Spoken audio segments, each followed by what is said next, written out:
We start right away at noon following major developing news as the Vatican has announced Pope Francis is dead. We have for you a live look at the Vatican City as people all across the world begin to mourn.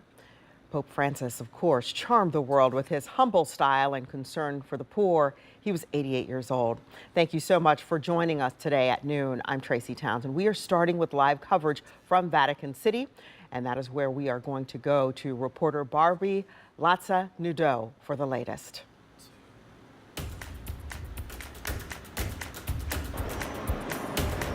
You know, Catholics, non-Catholics alike all over the world are now mourning the death of Pope Francis, who passed away at 7:30 a.m. local time here in Rome, inside his residence in Vatican City.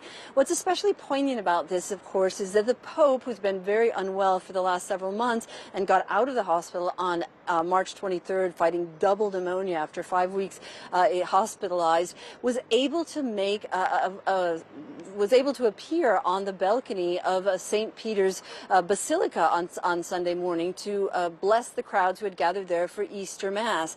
He wasn't able to deliver his thoughts and prayers, but he was able to bless the crowd and wish them a happy Easter. His voice was noticeably weak and he looked unwell, but almost a miracle of miracles. After that, he was able to get into the Pope Mobile with the help of his aides and take one last ride through St. Peter's Square. There were tens of thousands of people there handing him babies and to bless and to kiss, and he was blessing other people who had reaching out to him and giving him gifts. And this really was what no one expected, the last time anyone would see him alive. Now the Vatican is working towards what happens next. We are expecting that he'll be lying in state midweek this coming week, and then his funeral will be held sometime between 5 and 7 days from now, after he's laid to rest in the Church of St. Mary Major, not in the St. Peter's Basilica like so many popes before him.